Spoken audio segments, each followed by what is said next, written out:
Go on. What's up, guys? Today we're doing a bit of different content for you. We're trying to give you the best crit bike for a good budget with some awesome components on it. So we're splitting this up into three categories. Base, which includes frames, wheels, and group set. And we have upgrades. It's handlebars, tyres, seats, and pedals, and inner tubes. And we're also doing add-ons and extras. Doing separate bikes, and the order we're going to do it in is Bodie's base, Bodie's upgrades, my upgrades, Bodie's extras, my extras. And for this, we're going to have some rules just so it's fair and all equal. The budget's going to be $4,000. We're going to have no second-hand products and no dodgy websites. Alright, so in my base, my frame is a Windspace T1500 disc frame set.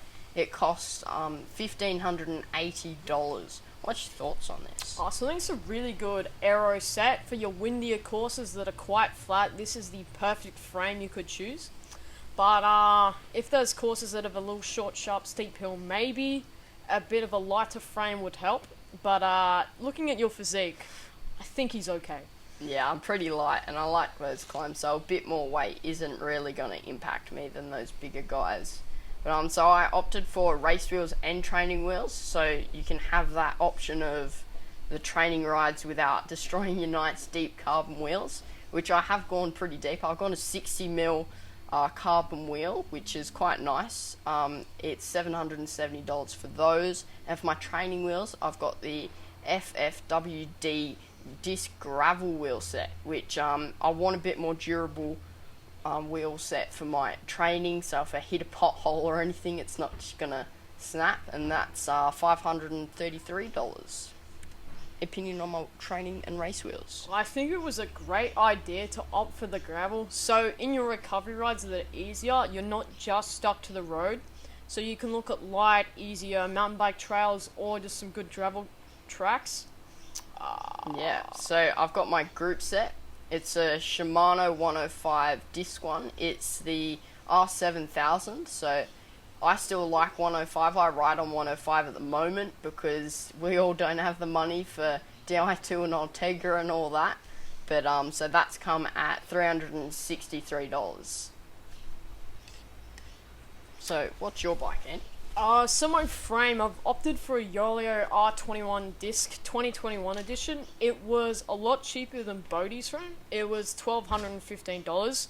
It's more of an all-rounder bike because I don't have 5% body fat like this man right here.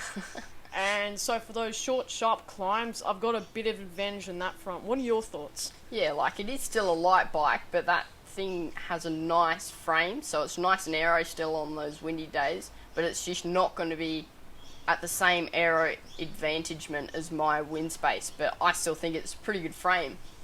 Yeah, so for my racing wheels, I've opted for Super Team, also 60mm carbon disc that came at a cost of $760.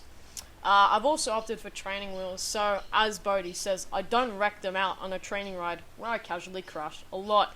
I've opted for Fulcrum Racing 7 discs, which are $258, $300 cheaper than Bodie, so I'm not burning as much money on training wheels that I don't race with. He's being a bit smarter than me. He's opted for the cheap training wheels, but I do like his wheels. He's gone for the nice deep ones, the same as me, to get that aero.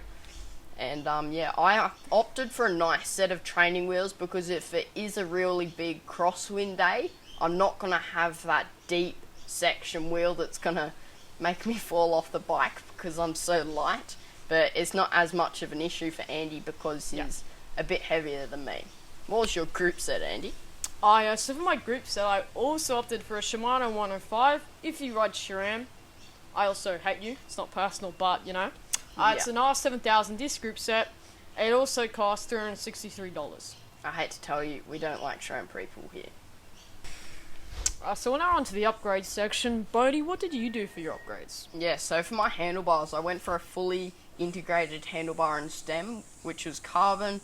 It was really nice to be able to get those cables away. It looks amazing. It's aero. That was $180. I also, for my seat, I did a Specialized Power Expert saddle, which was $200, and I like that it helps you in those crit racing to be able to put those power down and that. But yeah. So on the topic of the handlebars, it was a really great purchase to buy the carbon integrated. You look at the Pro Peloton, all the teams are using it. It saves weight, it's more aero, it's just a great purchase and is really good for your best bang for your buck. With the seat, the Expert saddle, it gives you extra help in the power. You're not wasting energy that's, lost in heat and whatnot. So this saddle is really worth it. Great purchases on both parts. Thank you. So onto tyres, I bought both racing and training tyres because I have both wheel sets, so I'm not fiddling changing them in the morning of a race day. So my race tyres are a Pirelli P0. They were $138. I think they're a nice set of tyres, so it feels really good on race day. For my training tyres, I bought Continental Grand Prix. They're $118. So they're still pretty expensive and nice quality for my training tyres, so I still want to make my training rides nice. But yeah. So with those tyres, I think you've done really well with the racing. It's interesting that you bought a decently upmarket training tyre. I guess you do want that durability, and for them, not to pop early or anything, but may cost you in the terms of money wise, but not too bad for a purchase. Yeah. So it could go either way. I'm hoping, keeping my fingers crossed that they don't pop on the first training ride if I was to do this. For inner tubes, where I went for latex for my race ones, and I went for just a standard, normal, cheap $8 set for training ones. The latex were $30. And for pedals, I've gone for just a classic Shimano SPD road ones. They're $74. So yeah, that's all of my upgrades. We'll go on to you, Andy. Yeah, so for my seat, I've opted for a cheaper Physique and Tires R3, only $170. Once again, I am saving a bit of money gradually on top of Bodhi, but I am losing, the softness, the extra power that gets through. And in terms of my handlebars, I was very lucky. What made my frame such a bang for its buck is that was the handlebars, which are cockpit integrated, were already included within the frame. Yeah, so that's pretty cool that it came with frame and it was cheaper than mine. So he's gone for the integrated stem and handlebar cockpit, which makes it look amazing, nice and aero. It feels pretty cool when you look down at your handlebars and it's all one piece. It looks pretty awesome. Yeah, so for my racing tyres, I've opted for a very upmarket Specialized Turbo Cotton, $140. They're quite recognisable. They have the tan colour. And for my training tyres, I've really tried to drop it and save some more money there. With the Vittoria Course of Paris for $74. I'm really hoping I don't come across those potholes in the early training rides. Otherwise, I'm in a world of trouble. For my pedals, I'm also opting with Shimano. Not quite the SPDs, but the R5000s. They're $66. And in terms of tubes, I've got latex for racing, which were $54. It's a very upmarket brand of silica. And inners, given I've saved money buying the cheaper tyre, I've opted to get a few inners because I could be popping my tyres more often than Bodhi. Yes, he's done some pretty good choices there. The racing tyres, the tans, they always look good. And the turbo cottons, they're almost top of the line for Specialized, so he's done a good choice there for his race tyres. For the training tyres, they're still pretty good for a training tyre. It's not like it's something that you get from a cheap store or anything. It's still good quality. Pedals, yeah, they're a bit heavier, but what's going to do? Training inner tubes and racing inner tubes is basically going for the same with me. Just bought another few sets of the training ones. I'm hoping my better quality tyres are better for that. But yeah, pretty good choices. Well, thank you. Alright, so we're on to the last part of the bike here. We're doing the extras. I've chosen a bike computer. I think it's pretty important. I'm a stats nerd. Love to look at them after a race. High average speeds. I've gone for a giant Neos GPS, $130. So in the terms of that bike computer, you'll find that with most bike computers, the competitive brands, while you're looking at Garmin, Wahoo, whatnot, you're looking at $300 plus for one of their cheaper computers. So opting with the Giant, which are a lower brand but still good high quality bike computer, was a good option. It's a big money saver. Yeah, no, I run a Garmin 530 normally, so I'm pretty happy with that normally, but because we're saving money and we're on a budget, I've done this, so yeah. And I've gone for a bottle cages, so I can do that when have water and all that while we're racing. I've gone for 2, they were just like $5 for the pair, so it was pretty cheap, but it's good. On to you. Yeah, so for my extras, as you'll notice throughout this entire time, I'm saving money left, right and centre. I didn't have to pay for handlebars. Practically everything in mine was cheaper.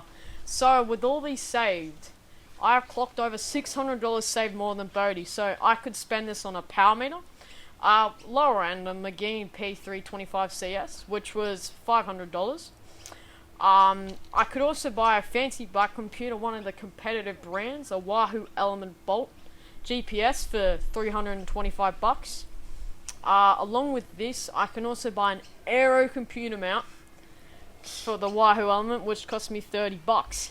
Yeah, all about those Aero gains. Nah, so the power meter, it's good. He had the budget for it, he was saving over, but I think if any of you are going out and buying a bike for a crit season, you don't need the power meter, and it's better to spend it on your components like I have for a better quality bike, in my opinion. He's gone down a different route, but yeah, and the Wahoo Element Bolt, it's a good brand. I'm not a Wahoo person, but hey, it's still in the competitive brand, so yeah. And Aero mount, as always, pretty good. So obviously, you know, we've described what our bikes are, the intricate stuff in there, all the parts and whatnot. So, Bodie, give us a rundown of your bike and its advantages. Yeah, so mine, I've tried to keep it as aero as possible because we're talking about crit racing. We're not talking about Tour de France and hilly climbs and all that. We're just going for these flat. There might be some short ones, but because I'm so light, I've gone for the really aero. I've gone for a disc. I run rim at the moment, which is why I've wanted to go for a disc and see what that would be like. But yeah, so I've gone for a disc, nice deep wheels and all that. What's your opinion on my overall bike? So I think your overall bike, it doesn't have, you know, the super good fancy computer or the power meter, but in terms of the actual components, it's really good. I think with disc in a crit, it's really smart because look at this man, 5% body fat.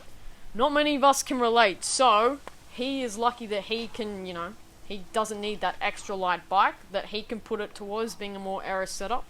So I think that's really important.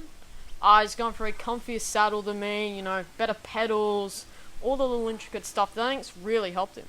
Yeah, no, I think another thing that helped me with the disc is if you're racing in the rain, it really helps, or it starts to rain while you're on the track or track's wet.